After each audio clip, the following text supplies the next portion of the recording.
The combustion version of Hyundai's second generation Kona looks much the same as the full electric model, but offers a more affordable and flexible option for someone in search of a trendily styled, mainstream branded small SUV. The Powertrain lineup here is divided into two parts. There are the combustion models, a 1-litre 3-cylinder mild hybrid with 120 PS, or a 1.6-litre 4-cylinder variant with 198 PS. Both are offered with a choice of either IMT manual or 7 DCT 7-speed auto transmission. Or you can take the electrified route, either with the 141 PS 1.6-litre full hybrid model we're trying here, or with a full EV Kona Electric, which is offered at entry level with a 48.4 kilowatt-hour battery, but will mainly be chosen in bigger battery 65.4 kilowatt-hour form, which offers a class-leading driving range of up to 319 miles. We'll cover the Kona Electric with its own separate review. Here, as we said, we're trying the full hybrid version, engineered around basically the same SmartStream 1.6-litre GDI petrol engine Hyundai's been using for a decade, mated to the same 6-speed dual-clutch automatic gearbox, driving the front wheels with the assistance of an electric motor. That motor's pretty much the same as previously too, developing 32 kilowatts, but unfortunately the tiny battery that powers it isn't, reduced in size to 1.32 kilowatt hours, down from 1.56 kilowatt hours before, which means it's even less likely to ever power the car on its own. Like all Konas, other than the entry-level 1-litre model, this hybrid gets multi-link rear suspension, but the ride is still on the firm side. That benefits the car through the turns though, where it rolls a little less than its similarly engineered Kia Niro close cousin. The efficiency stats though are much the same as you get with that car, up to 60.1 mpg on the combined cycle and 106 grams per kilometre of CO2. With all Kona variants you can expect a big refinement improvement thanks to the sleek aerodynamics and lessons Hyundai says it's learned from the slippery Ioniq 6.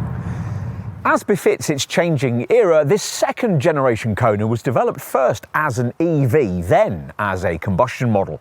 Either way, it's quite a striking looking thing and very different to its predecessor. It's bigger too, 60mm longer, 25mm wider and 20mm taller. Stylist, ex-Bentley designer Sang-Yup Lee evidently decided that this Mark II model was going to be about as different from the original as it was possible to get.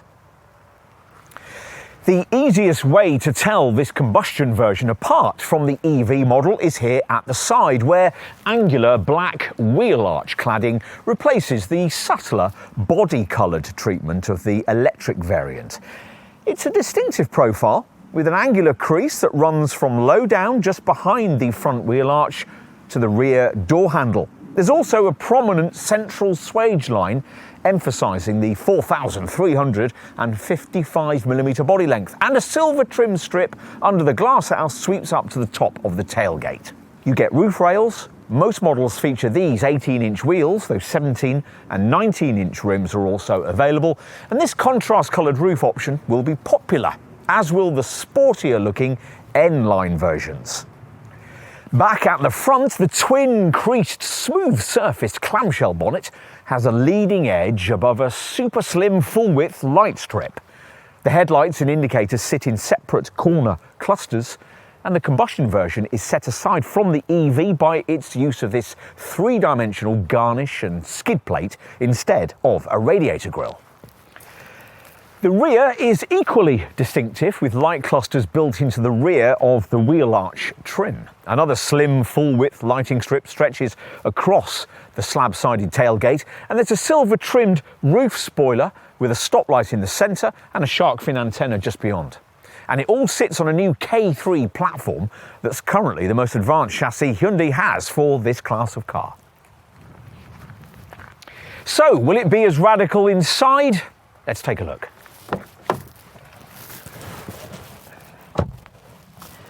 It'll certainly be nothing like any other small Hyundai you'll previously have sat in, and it's vastly different from the rather cramped, plasticky affair served up in the previous generation model. The first thing you'll probably notice is this on-trend curved dashtop screen panel, which sees a 12.3-inch instrument display joined to an infotainment monitor that's 10.25 inches here or 12.3 inches in the electric model.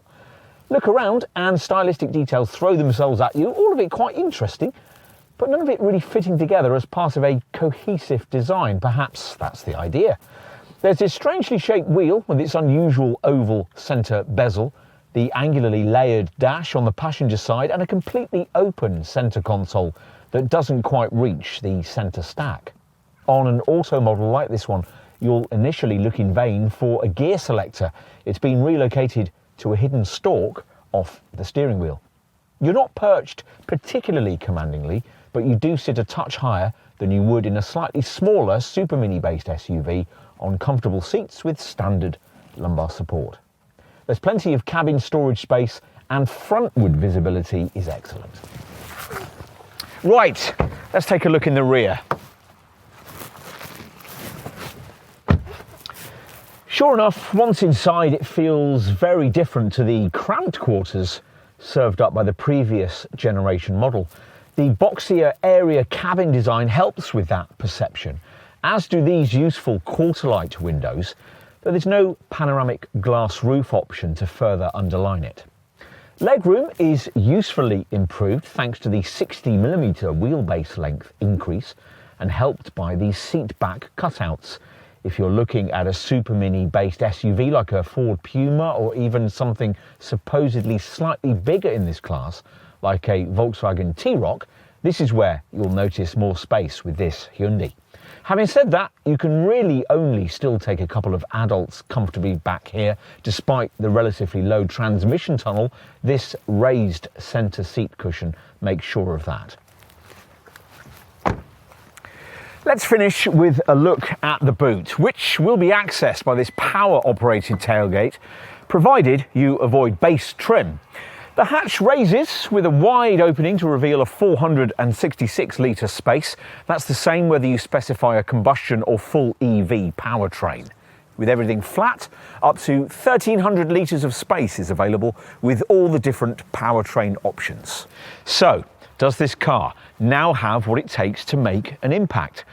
Well, most agree that it's been styled to do so, which in this segment is half the battle. The Kona Electric might be the headline maker in this model line, but this commoner combustion version now has both the style and the substance to stand out a little more in its segment, which for its target market is all it really needs to do.